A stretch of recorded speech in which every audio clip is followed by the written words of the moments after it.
introductory class for herbs. I had no idea that herbs were so complicated, but in a good way. And I really do believe that they hold a lot of power for people to be able to kind of take care of their own health in their own hands.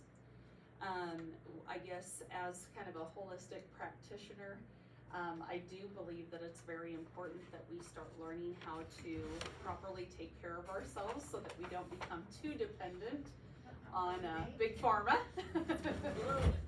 Hello, ladies. Hi. You're fine. We just started. You are fine. Are you sick?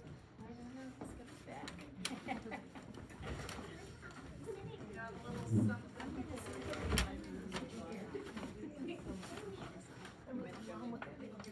Oh, she's mom with the baby? Okay. She's at night. Well, thanks for telling me that. No, that's I don't know where the baby went. For ya. For you. Man, last person. Oh, absolutely. Yeah, there's absolutely, there's not a steeper in there, but there's oil. See that? Marissa, that is for you. Okay.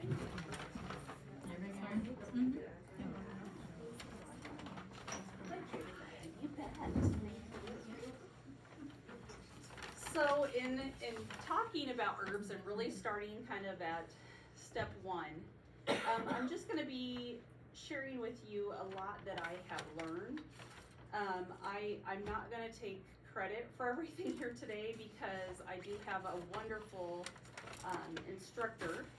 He is a clinical herbal physician, and he is out of Omaha, and I am in a 2-year class with him to be certified as an herbalist. So I'm going to give all the credit to him. His name is Nicholas Schnell, and he is just absolutely fabulous. He has studied under Chinese masters, been all across the world, and he's just absolutely amazing. Some of the things that he is doing for people, you know, he all the time he tells us stories of people that have gone to Mayo Clinic and they've gone to they had all these tests and all these things, and you know, weren't really seeing very good results, and he started working with them, and it was just kind of amazing for some of those stories. And my goal is to get Nicholas to join us for a class.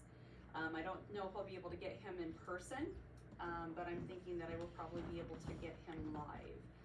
And just to be able to answer questions, the way that he explains it, it's in like, you know, normal day terms that I can understand. So I hold him with high regards. So, but I want to get started because I don't want to be taking a whole lot of time tonight, and I want to leave time afterwards for questions and things of that sort. So we're just going to get started. A lot of this, I am going to probably do just a little bit of reading. I'm sorry, a little bit of death by PowerPoint, but that's just the way it is.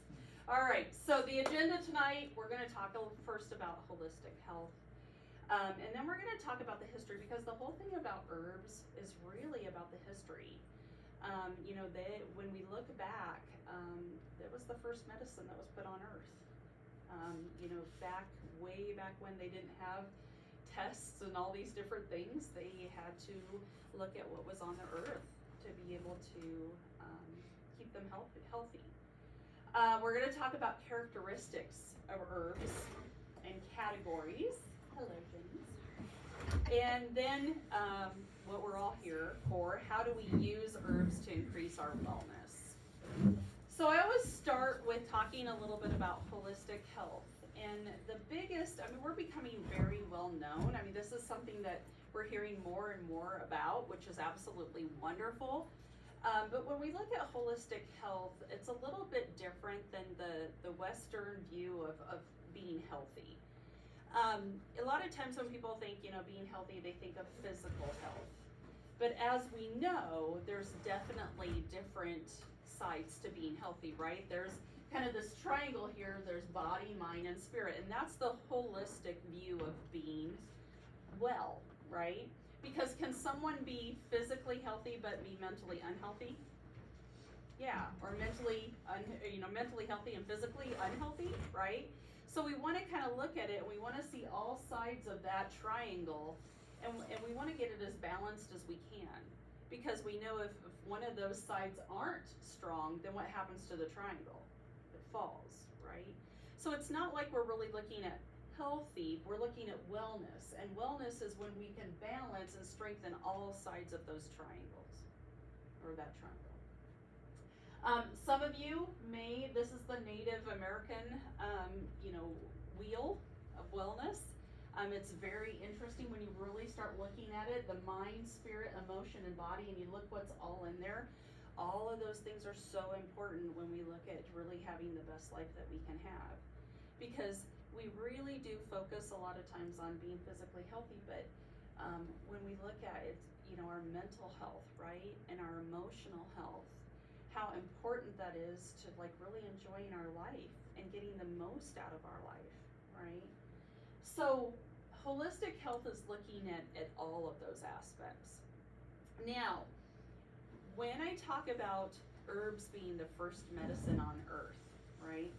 It says here that archaeologists have found evidence that medicinal herbs were used in the Paleolithic era, which is 60,000 years ago. And then their first legitimized documentation, which were actually carved on clay slabs, goes back to the Sumerians who lived more than 5,000 years ago. In China, they started experimenting with plant medicine in 2500 BC. East India, they do something called Ayurveda. Ayurveda is a very complex, detailed science of life that is just amazing. And they were doing that in 500 BC. And then the Egyptians, in 1550 BC, there's actually writings of more than 800 prescription entries. Now you know that they were established before the United States, right? Before America. So all of this was going on before they even, settled here in America. So when people talk about, them coming in and settling in America, a lot of it was because of spices and herbs. That was a big, huge thing. I mean, it held much value. There was a Greek botanist. He was considered the father of botany. He studied under Plato and Aristotle. And he generated a classification system of more than 500 medicinal plants. So this goes way back, and what is so important about this to realize is that before civilization, people had to rely on the earth, and they had to understand the universe in order to understand how they relate to it. I mean, this is where we hear of like circadian rhythm, things like that, and they brought it down to a science. They know now that certain organs in the body work harder in certain seasons, right? So let me ask you this. Who here has a favorite season? Okay. Who here has, if you're like, this is my worst season, what would it be? So I'm just a show of hands, summer. Worst season, summer. We've talked about this. How about spring? Fall, winter, right? Okay, so it's really interesting because a lot of times that tells you a lot. If we're looking at the Ayurveda, kind of like medical system, people that have certain issues or certain hard times in certain seasons, they're able to pinpoint it down to organs that probably aren't functioning very well, just by the season that you don't feel your best in. And so it's really super interesting when they look back at like just how our bodies correspond with the universe, the earth, all of that. So Ayurveda is very neat. If you guys ever want to look into it, I've got some really cool books on it.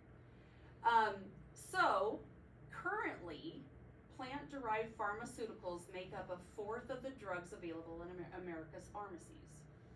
Okay, plant-derived, so it's only a fourth, and that's in America. But in Russia and Germany, and in the UK, herbal medicines are part of the mainstay medical experience. Knowledge about how to use them is offered at each pharmacy. But we don't see that. I mean, they really truly, they have herbs there. They teach people about it. To incorporate it in their everyday living to be able to stay healthy. Pharmaceutical drugs typically consist of one chemical, where a plant can contain hundreds.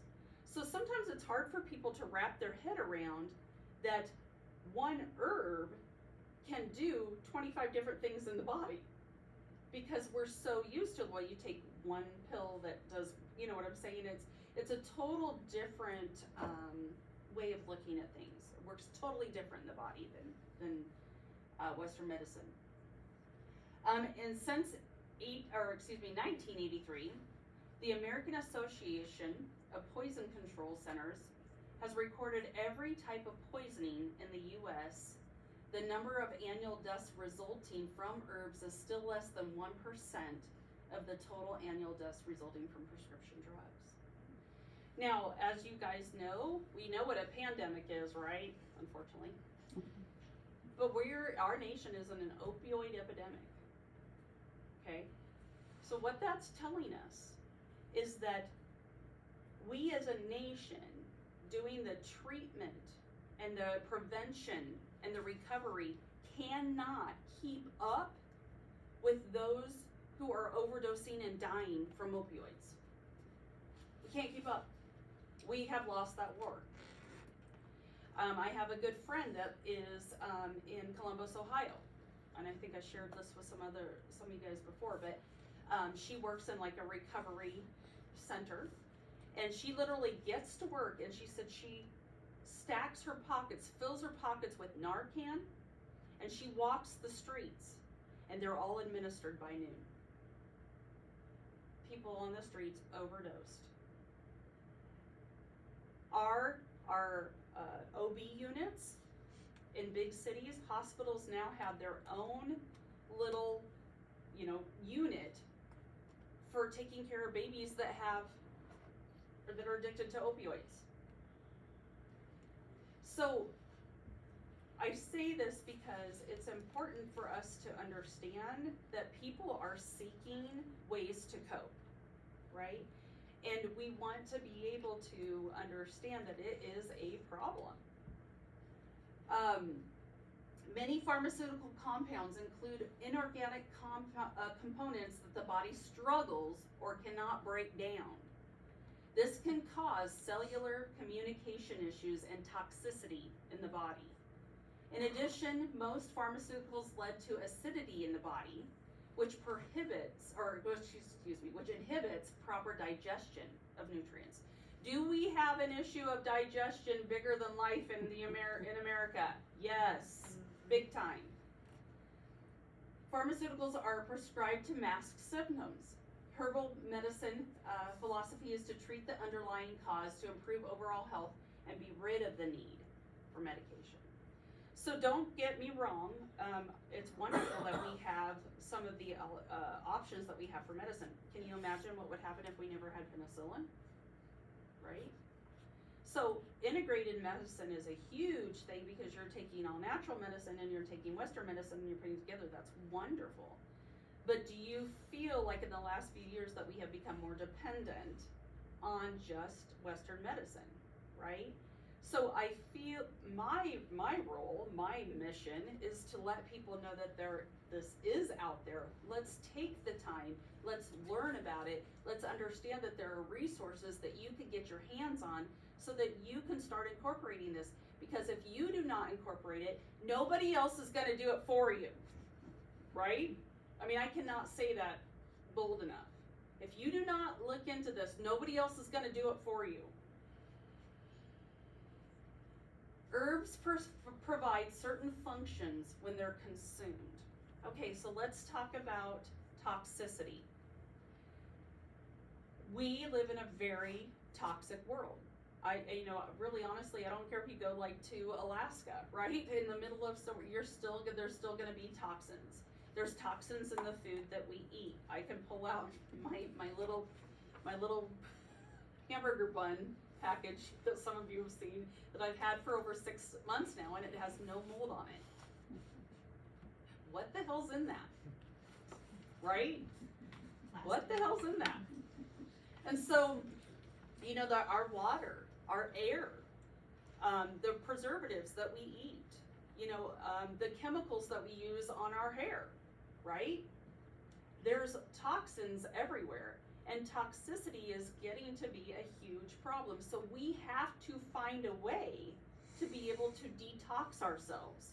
If we do not find a way to detox ourselves, our toxic load is going to raise to the point where our body can't fight it anymore. So they say that every human being has a toxic load, meaning that they get to that point where it's kind of like the scale tips. And in the past, it was around 70, 80 years old. Now they're saying 40s, 50s, and in the future it could be 20s. So if we don't start doing something different or doing things to start detoxing ourselves, what's going to happen what's going to happen with cancer, right? All of these diseases, you know, dementia is happening a lot of early dementia. You know, we hear more and more of that. So when we look at the functions of herbs, they help eliminate waste. If the body experiences poor digestion or sluggish detoxification, herbs move the old out of the way to make way for the new. They promote healing. Their mineral and vitamin content help the body heal and reestablish proper form and function. And they increase overall energy in the body. They boost that and help the body heal and detoxify, which increases our energy. Let me ask you this. Do you think we are almost in like this energy crisis? Does not everybody have an energy issue? I mean, everybody that, I just could use more energy. I could use more energy. Everybody wants more energy, right? So when we look at herbs, they work in a holistic way to treat the entire body systems. And rather than just a single system, they nourish and they restore balance in the body so the organs in disharmony can go back to optimal function, which is called homeostasis. So that right there is probably one of the biggest benefits of using herbs is homeostasis. Meaning that it helps the body in all these different ways, that this system works with this system, works with this system, works with this system, so that we can achieve wellness. Now this is what I found was really super cool about herbs. They have direction. It's called affinity. And that's when we intake an herb, it has a direction that it goes to in our body. Herbs do. So what we know now is there are all these, if we're focusing on a certain, say I have heart disease or cirrhosis of the liver or something like that, I can find herbs that when I bring them in, they go to that particular organ of the body and help rejuvenate and repair that organ.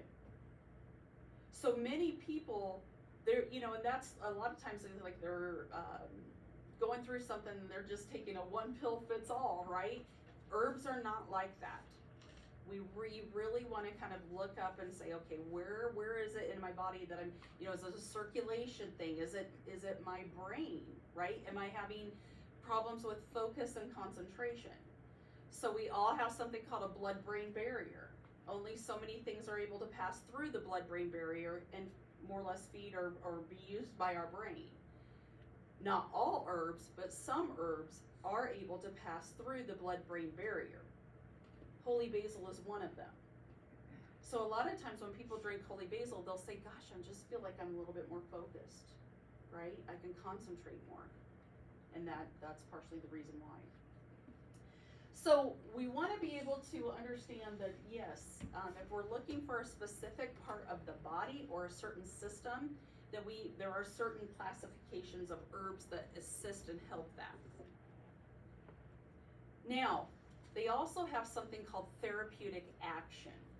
And this list goes on and on and on, and I just put a little bit of the A's.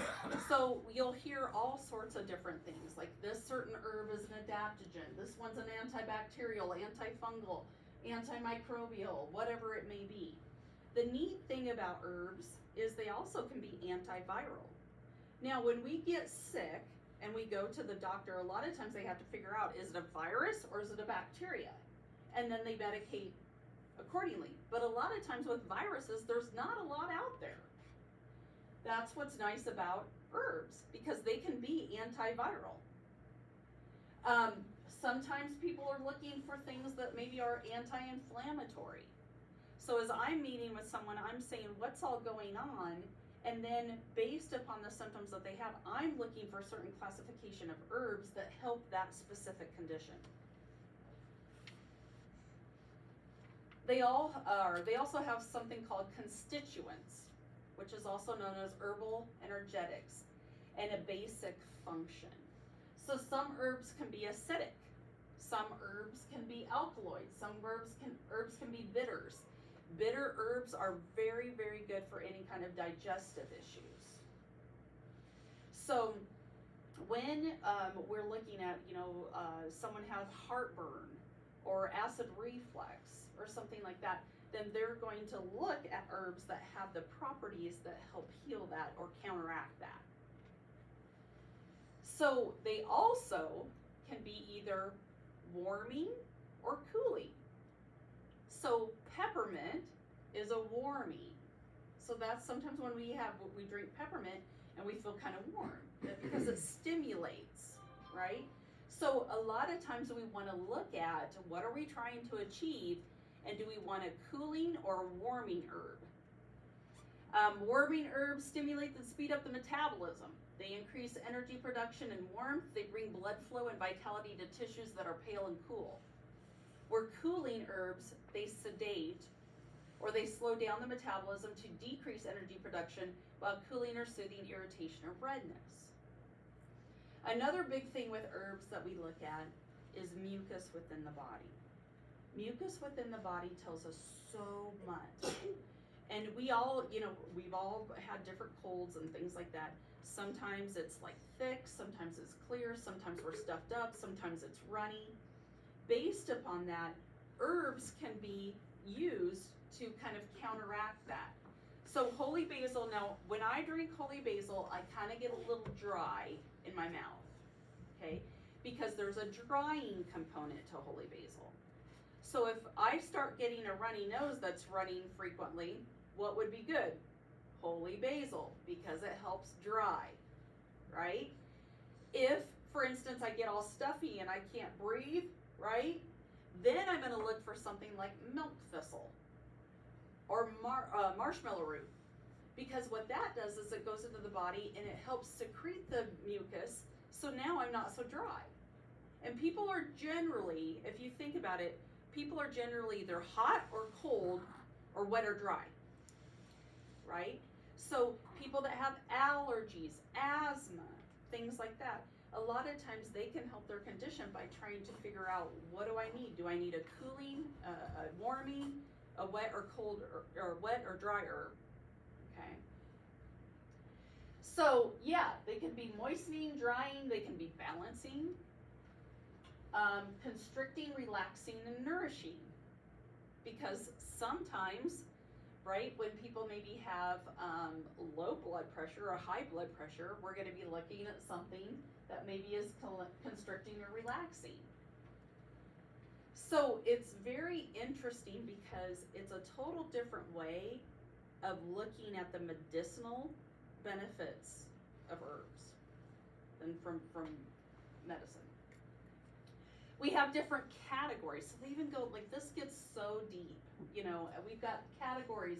Are they pungent, aromatic? Are they bitter? Are they alkaloidal? Are they fragrant, astringent, sour, salty? All of those make a huge difference and how they go in and they treat the body. So that's why, you don't necessarily have to use all this. I'm just telling you this because I want you to understand the power of herbs. There is so much detail, there's so much involved in it. When we look at, a lot of people ask, what's the difference between herbs and essential oils? So I wanted to kind of make sure that we could talk about this. So an essential oil is a volatile oil. It's a concentrated extract of the volatile constituents in the herb. These are the compounds that evaporate from a plant to give it its characteristic aroma. So an essential oil is not the same as an herb, which it comes from. It's a concentrated component of the herb, but does not contain all the compounds found in the plant. So this is important to know. This is why a lot of times I use essential oils on every single massage, okay? But a lot of times I might be focusing on something like a primary issue. If I'm wanting to get all the benefits of an herb, I'm not going to use an essential oil. I'm going to use probably a dry herb. Now, herbs can be, of course, in the dry, the raw material that's been dried out, right? Or people can extract, which a lot of times are called tinctures. There's different ways, but do understand that you're going to get the most characteristics of that herb by using its raw natural state.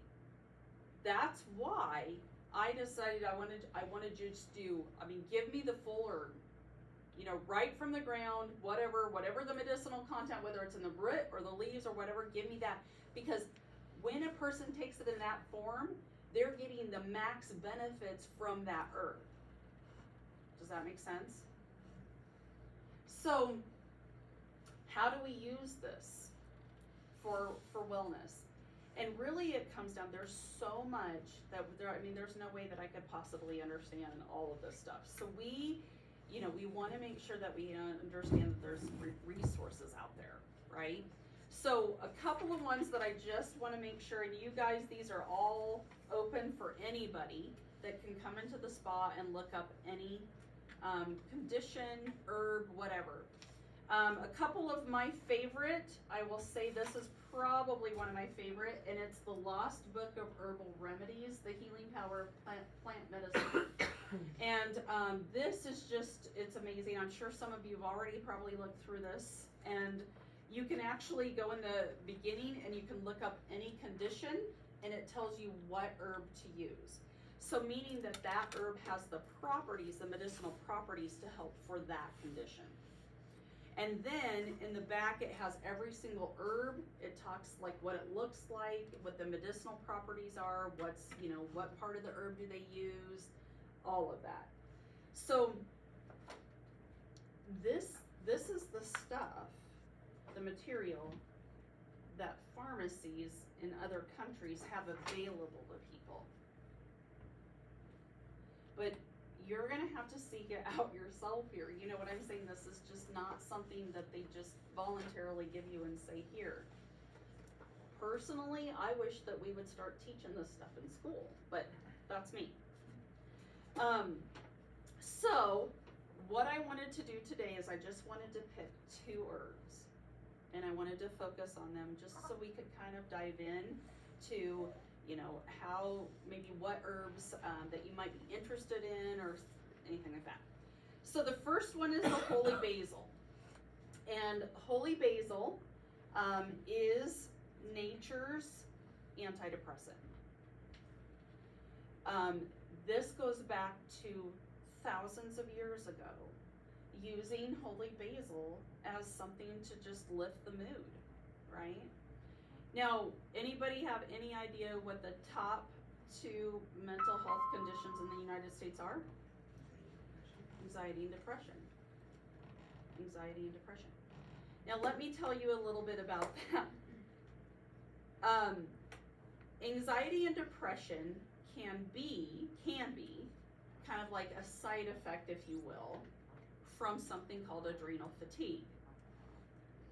So, do you think that in our society now, that people are living, I mean, they're truly just busy to the max? I don't know about you guys, but I am, right? I mean, we are doing whatever we can in a day. We're multitasking more than we've ever multitasked before, right? And I don't know about you guys, but it gets pretty overwhelming, right? And I think the pressure that is we put on ourselves and that society puts, I mean, when you think about it, not only are we getting messages from, you know, back in the day someone would call, right? Well, now we're getting phone calls, texts, emails, social media, instant messages, right? I mean, it's so much. It's so much. So what's happening is we are seeing a lot of adrenal fatigue. A lot of adrenal fatigue, meaning that our bodies are stressed and we are producing a lot of cortisol, all of this, and people are worn out. And so what we want to do is we want to try to find something that can help our adrenals, help rejuvenate and repair our adrenals. If we do that, that is going to help depression and anxiety. Because depression and anxiety a lot of times are the result from not being able to handle stress of life, not being able to cope. So instead of focusing just on anxiety, depression, why don't we focus on supporting our adrenals? Hence, this is why I decided today to talk about a certain classification of herbs called adaptogens. To me, they're beautiful and they're magical. And the reason why I say that, and I have started using them. I love what it's done for me. Kelsey uses that. You know, it was funny, like going through the whole spa thing. I remember like some of my coworkers like, you don't really see that stressed, and it's like it was, but I was being able to actually tolerate it better, adapt to it. So I am going now. Both of these, the holy basil, which you guys have in your bag, and the ashwagandha, are both adaptogens. So you have those in your bag. But I wanna, like I said, I'm sorry to read to you, but I just haven't had the time to like get it into like a summary. So adaptogens are one of the key groups of herbal action categories for medicinal herbalists.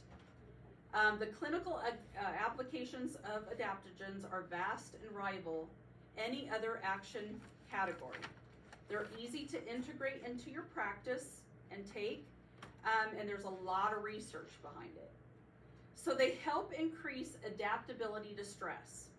They rebuild the immune system.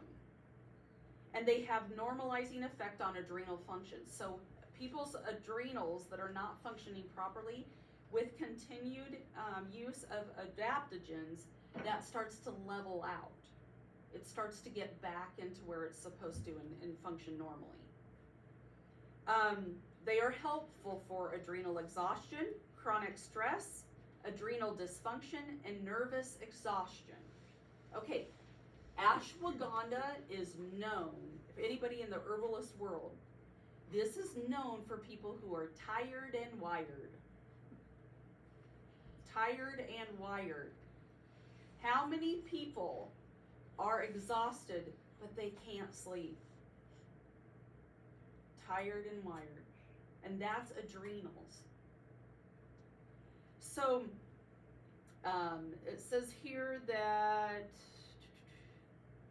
adaptogens stimulate the body's own natural defenses or normal functioning through the nervous system, endocrine, adrenal, and immune function. In doing so, they create a sense of vitality and endurance in the body. Who couldn't use vitality and endurance, right? They regenerate the body, tissues, and organ systems, and their functioning. They are helped to adapt to physical and emotional stress.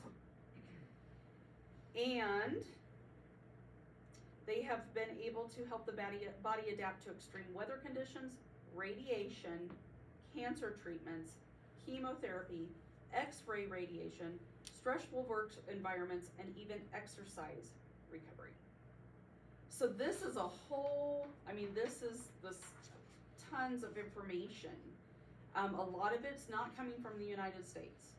A lot of this is coming from like Europe and things like that.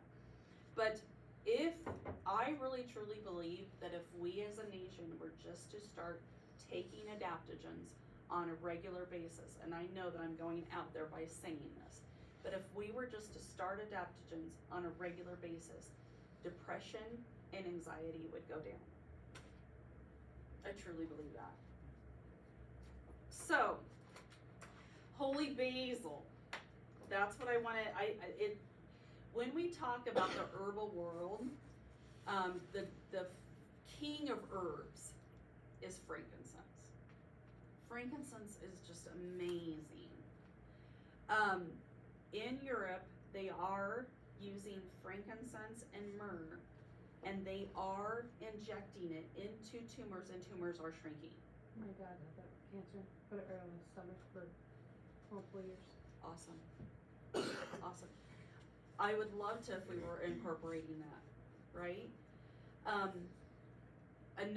would encourage you guys to look up some information on mistletoe. With mistletoe, in Germany, they are taking, now the berries are considered poisonous, but they have found a way to do some kind of an extraction and whatever process with the berries, that there is now an injection that has a specific name, and everybody that has a cancer diagnosis gets that injection. It's got a name to it, you guys. You can't get it here. From what I'm hearing, my physician said, like, he's tried getting it for people. It's like hell or high water. But their longevity is better. The pain, all the symptoms. Why aren't we using this, right? There's I don't know. What I'm saying is we have to take this into our own hands. This stuff is out there, and it is up to us to learn about it. So when we look at holy basil, which is also known as tulsi, this is like, even in ancient folklore, they were using this as a manifestation of the divine mother on earth. And here's what a lot of people don't understand is that there are herbs that actually affect our spiritual health. Why do you think Native Americans used herbs so much? They're very into spirit, right? And so when we talk about spirit, I always try to educate people, because when they think of spirit, a lot of times they're thinking religion, and that's part of it. But you guys, our spirit is our willingness to live. Our spirit is our wanting to be able to have motivation to go out and do things and enjoy life and enjoy who I am, and seeing things that are beautiful around us, and having vitality, and like our spirit. When we look at probably what's the most important, it's our spirit. Our spirit's what keeps us going. Think about someone who's lost their spiritual health. How are they? Someone who loses their spiritual health, physically, mentally, and emotionally, they are not good. So we want to be able to, it kind of gives us connection and harmony to everything around us. It gives us this appreciation for life. And there's a lot of people, I don't know about you guys, but there's a lot of people that I work with that have lost their appreciation for their life. So that's one thing.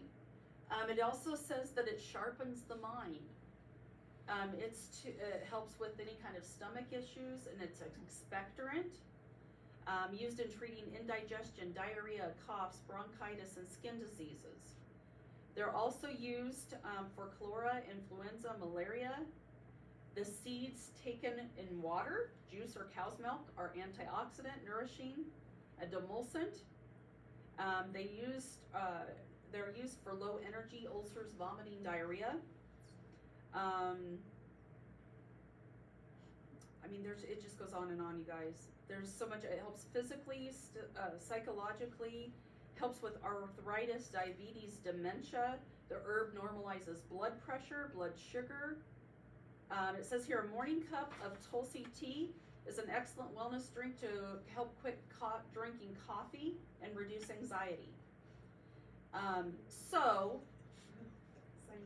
yeah, I mean, it's just amazing. I really, truly, it's amazing. This is the holy basil. Instead of coffee, you're drinking that. Tell Brian. So what's bad about coffee other than the caffeine? Does anybody know? It's acidic, right? And so they've done lots of, and what does cancer thrive in? An acidic environment, right? So if we're drinking lots of acidic stuff, we're not helping ourselves out any, right? So we want to try to have more of an alkaline pH, and so we just learned that there are herbs that are alkaline. So if we can, even if we are a coffee drinker, I tell people still drink. I mean, it's not going to hurt. It's going to help in some way, at least counterbalance that. So I would invite you guys, there's all these books up here. These are at the spa. You guys are welcome to come in anytime, look up anything that you want. There's probably 60 different herbs there, so I will guarantee you pretty much every condition I have some kind of an herb that you can make a medicinal herbal tea for. Or she'll get it for you. Or I'll get it. Or Kelsey will. She's bringing that too. Okay, next one, ashwagandha. And I'm not going to go through everything, but I want to just be able to tell you a little bit about what ashwagandha does. Because I personally, if I had to say, if there were only 2 herbs on earth that I could have, it would be these 2. Okay? So, it is also an adaptogenic. It strengthens the immune system. It balances hormone levels. Okay. I don't even know if I want to even go down that road. We all, the hormone stuff that's going on right now, there's in the water and there's just so much. Hormones. I have so many people that come to me, even just for massage, that are dealing with hormone issues. And it helps balance it. So it's even like with thyroid, there are herbs that, it doesn't matter if someone has hyperthyroid or hypothyroid, there are herbs that help balance either one, and you're taking the same herb for either condition. So it is anti-anxiety, antidepressant, anti-inflammatory. It helps with adrenal fatigue.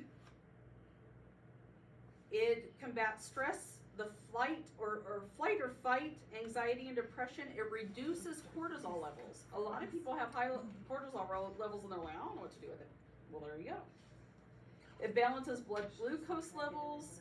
Research shows that ashwagandha has anti-tumor effects.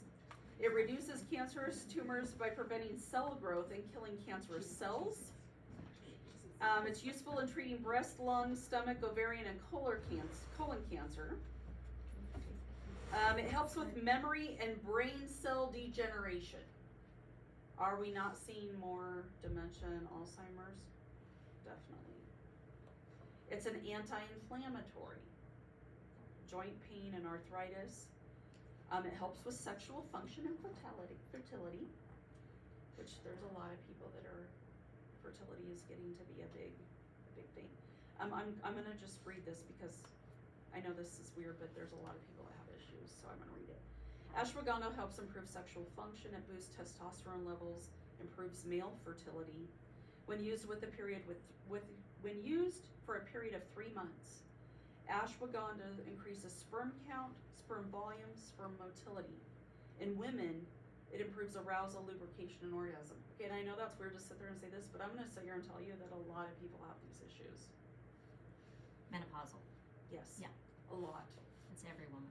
And I mean, it is, and it's I don't know, it's kind of sad. Even young girls, and I mean, I'm working with a lot of people that are trying to conceive and they're having a lot of issues, and it's sad. Helps regulate immune system, reduces inflammation. It's just, there's so much, you guys, that they can do. And so I just, I don't wanna go too much, and I wanted to try to just make this very basic. So here's what the plan is from here. Is I plan to talk about kind of like a classification of herb with each class. We are gonna be recording it, it's going to be available through the app. So it's very hard to get to classes, I know we're busy, I don't know about you guys, but I listen to a lot of classes on driving to Hastings, okay? So my plan is to, pick out, maybe I'm gonna talk about demulcent herbs, or I'm gonna talk about bitter herbs that help with digestive issues, or I'm gonna talk, so that people understand that there's just certain classifications of herbs for some different things. Maybe there's one that's really good on all sinus issues. So that we understand that when we have certain conditions, there are things that we can try. And I'm not gonna sit here and say they're miracles and it's cure-all. A lot of times with herbs, we have to use them over time, right? It's not something that I'm gonna use it once and then but over time, I'm noticing stuff doesn't bother me as much. I don't get, uptight or overwhelmed as much, from the use of continued adaptogens. You can use herbs as you can steep them. You guys I think pretty much all of you, I did run out of some, so I had to give you an essential oil. But the little steepers, when you put in the herb, it usually, you wanna put it 3 to 5 minutes in a hot water to steep, and then you can drink it. You can buy tinctures and things like that. We'll get into that a little bit later and talk about that. You can also do what our great grandmas did. They did plasters, poultices. Guys, there's so much to that. When someone would get like a mucusy cough and things like that, and they'd be doing ginger, plasters and all these kind of things like onion. Okay, we know that, and you're gonna have to help me out here. It starts with a C. It was really good to use when COVID was out. I know, it's right there too. Anyways, there was something that they were saying use a lot when COVID was out. And people were just trying to find this, right? You know that the best way to get it is you take onion. You get your skillet and you put a little olive oil and you get an onion, you don't peel it. It has all the out, okay? And you take all that off and you put it in there in the olive oil, right? And it gets that mucusy kind of whatever, and you slap that on. That is the best way to get whatever I'm trying to think it's called. I put it on the bottom of my kid's feet. Yes. Yes. Smells horrible. It does smell horrible, but Their feet already does. Yes. They always do. but people but isn't it sad that people are trying to find this and all you have to go down is to Framers and get a skillet? Do you know what I mean? Like, this is where I feel like if we could start understanding this and teaching people this and just using what God gave us on this earth. God, when He created this earth, He gave us everything we needed. And I think sometimes we forget that, So at this point in time, what I want you guys to do, if you would love to look at any of these things, there's all sorts of resources if you have questions. This is a very basic overall class. I just wanted you guys to know that there's so much more to herbs than you probably ever imagined. And they can be so powerful. They can even be literally magical. There's people that have lost all hope for life and have started using herbs and have gotten their will to live back, because there's that spiritual component to it. So, any questions or any thoughts or comments or anything that you want to share? Anything? You already have a nice little story. What did you say that was your dad? Yeah, so my dad had, he passed away a year ago, but we fought the beast of cancer with him for 14 years. But he had, it started with brain cancer, and then when it came back the second time, it was brain, liver, bone, and kidney. And so he would rub his frankincense on his liver on where that Yep. was, and that was directly where he'd do it, just right onto his stomach there, and he did that for, multiple years. Wow. So. That's amazing. There's a lot of, I mean, it's the most expensive oil, like you said, it is the Yes, it golden. is. But, you know, we got 14 years, he saw every grandkid that he has, so. That's amazing. Any other thoughts, questions, comments? Go Can ahead. you mix the holy basil and the ashwagandha? Yes, together I'm so and- glad you said that. Okay, so holy basil tastes really good. And like, I mean, ashwagandha is just, there's not much to it at all. So I really do, because this does so much, I use it as a base and I usually add anything else to it. I mean, and you're not gonna, you know, there's times where I have like 5-7 herbs in one glass. I mean, it's okay. That's what's nice about it. You're not gonna get this like negative synergistic effect. You know, there's things that you have to be aware of. If someone is pregnant, I mean, that's why we put like contraindications on here. People do have to be aware of that. But if there's something that's like really, you have to be really careful with, I'm not gonna be putting it out for people to just use. Yeah. So, how do you get your teenage boys to be, you know, what can I put that in? Like, obviously Yeah. not cheeses. Well, you could. I'm like, we need this. I'm like, I know, that's what I brought. But yeah, well, Well, I'm gonna let Kelsey talk about that. What do you do, Kels? Well, I'd say capsules. We take ashwagandha capsules. I take them every morning. And actually, fun fact, we've been taking them for 3-4 months now. And this past week we ran out, so I was like, oh, I'm gonna see if it actually affects me, you know. So I stopped taking them, and it's only been a week, and I have noticed an extreme difference. Very, very tired. I mean, today I was dragging my feet, and I think more I'm thinking like food, stress. something Yeah. to I'd stick say it into, 'cause I capsules. can't. If they I take brownies. vitamins, for sure capsules. I mean, that's what I'm thinking. It's gotta be something. Can we not stick them in Yeah. like ashwagandha brownies? I mean, something. Yeah. Yeah. Well, there's tincture too, so you could put it in whatever. If the tinctures have a little bit, almost kind of like an iodine taste. I don't know how to explain it, but you know, if you have something like hot cocoa or something like that, or He's my kid that only drinks water. ooh, Yeah. not even Occasion- flavored water. No. That might be a little tough. However, I don't know if I've ever sampled you guys, but okay, so I have this little magic little mixture that I do for people that don't think the herbs are very powerful. So I get the tincture of ashwagandha, lion's mane, which is a mushroom, and skullcap, and I put it together and I put like 3 or 4 drops under their tongue, and within just a minute you can feel it. They're like, I mean, I had one guy, he's an electrician that came over, and he was like, I can't sleep, I just go. And I'm like, let's try this. And he was sitting there just like this. Yeah. Remember you did that Yeah. with me, and then like my shoulders like dropped. Yeah. That was wild.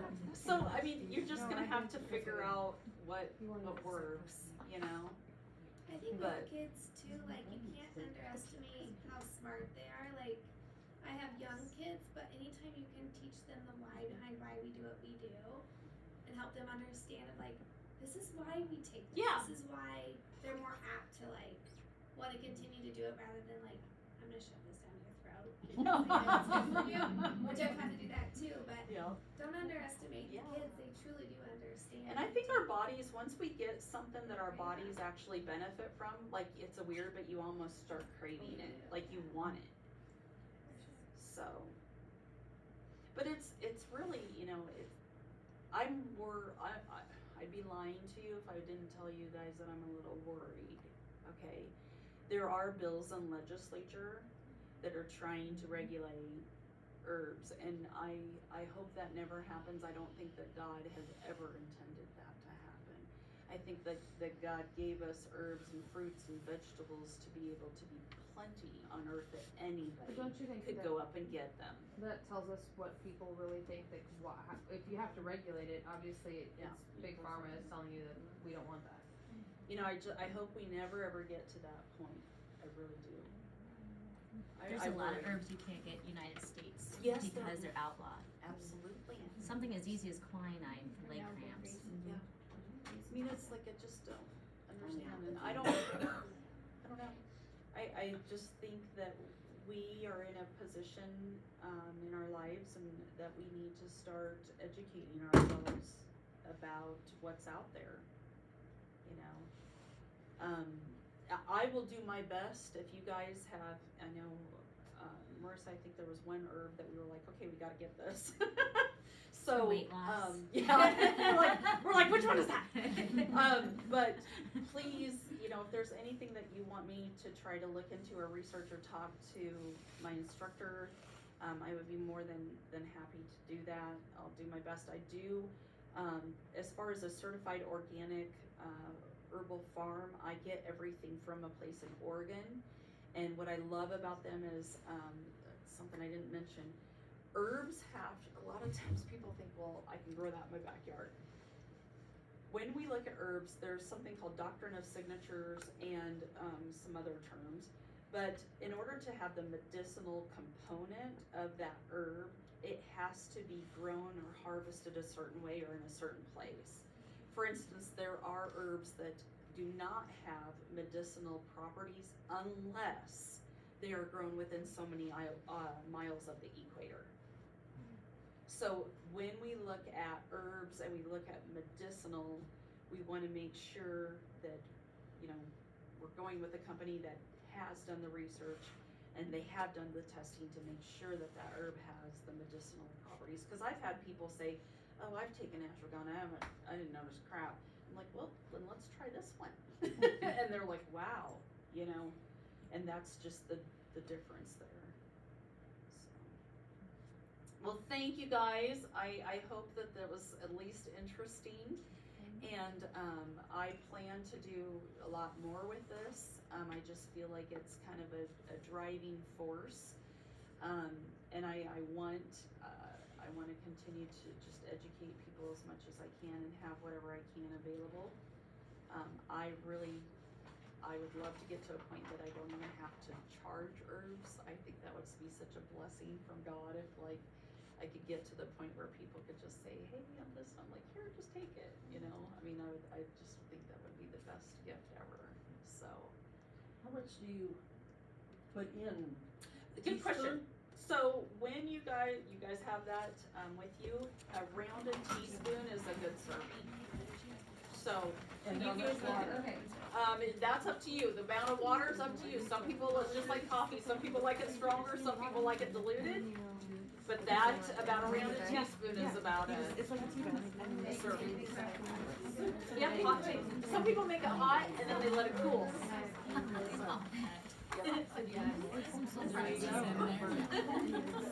Oh, you know what? I do. What time is it? 7:30. You guys, I'm gonna if you need to go, please go, but I wanna share one thing to you because this really hit my heart. And, I saw this and this just totally fits, and so I'm gonna go ahead and play it for you. I'll play to it. When you were a kid, what did you do for fun? So we go blueberry picking, for instance. Just so cute. But it was true. We grew watermelons, plantains. I found an old sign which was big enough for me to sit on and made a great toboggan. It was very slick, very fast. I had a few fish in my basket, and I looked up on this bluff, and here's this black bear sitting there watching me. If he starts chasing me, I'm gonna keep throwing the fish out of my basket until he's gorged and he won't bother me. And what did you like to do for fun? You know, you go door to door, get a group of kids, and you play lots of games, hide and seek, just going out to the field and playing baseball. And we built these massive forts, you know, the kind that you can actually sit in and play in, you know, with our friends, and it was just really wonderful. So what do you like to do for fun? Video games. Definitely. I like to go on my phone, text, send email. My favorite thing to do in the world is definitely watching videos and playing video games. Those take up so much of my time. 3 hours or 3 to 4 hours a day. Same. 5 hours straight. Just last week, I watched 23 episodes of a TV series in less than 4 days. I forget. I'm in a house, I have parents, I have a sister, I have a dog, I just think I'm in the video game, I completely get lost. I would die if I don't have my tablet. Whenever I feel upset, I'd play video games and I'd feel normal. It's really wonderful. When your daughters grow up, your great-great-grandkids, what do you think will happen if this trend continues? It's scary to think that they'll never have to leave the house. Cindy grew up doing a lot of the things that I did and enjoyed, and I see what my grandsons are doing today, and it's mind-boggling.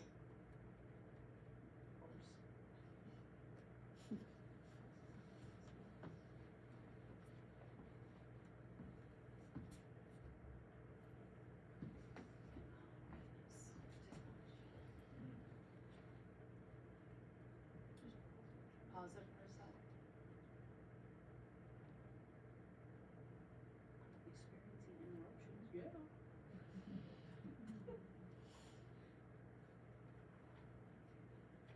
Oh, this is such a good video. Go back. Go back. It's scary to think that they'll never have to leave the house. Cindy grew up doing a lot of things that I did and enjoyed, and I see what my grandsons are doing today, and it's mind-boggling.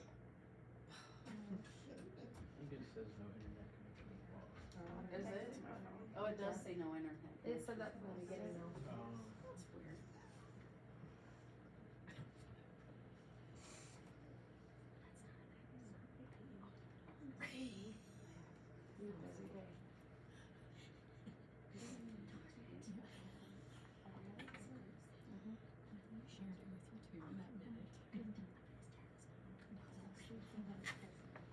My grandson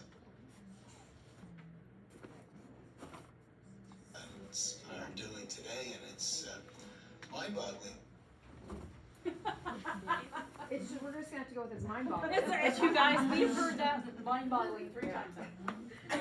But anyways, I'm just gonna let it go. Well, you know, this is, when I remember I watched that, I was just like, what are we doing? You know, like, I just really feel like nature's out there for us to experience in life, and we're kind of like ignoring it. We're like really forgetting about it, you know? And like I said, God gave us everything that we needed, and I think that we've gotten so distracted, you know? So anyways, it's very good. You can look it up on YouTube, and watch it, but, I really would like, as a community, to get to the point where, if people have an overabundance of produce or whatever, I would love to be able to offer kind of like not like a community garden, but just to have a place where people can bring it and anybody can come and they can get fresh fruits and vegetables. You I know know, in like the town, so I'm a realtor, so I get in a lot of different towns, but Mhm. I see in a lot of different ones that they'll have the slanted, in front of certain areas, they'll have the slanted, box, so you can put it in front of the store. Yeah. People can drop it off, people can pick it up. Yes, I think And that'd be amazing. At the end of the day, nobody's taking it in, so you can have people that'll get it literally in the middle of the night, cause they don't want anybody to know, or whatever the case may be, but it's out there all the time, and, not all of them are in front of churches, just like not all the little libraries or little pantries are in front of the churches, but they'll be in front of businesses that'll just be excess produce, and I people think know they it'd be can drop it amazing. off and go that way. Because even like, I mean, you go to Walmart and their produce and, you know, they say that there's a wax coating on stuff and there's all sorts of, like, if we as a community were able to grow our own produce and things like that and have kind of like this trading table, how neat would that be? I mean, that's kind of like, I know far off in the distance a little bit, but I mean, I just think of like the people that have chickens and the people that have, you know, meat that they raise and butcher themselves and all those kind of things. It would be amazing to get to that point, so anyways. All right, well, thank you guys so much. Have a great rest of your evening. Feel free to look at whatever you want to or stick around. Have a wonderful Monday evening. Oh.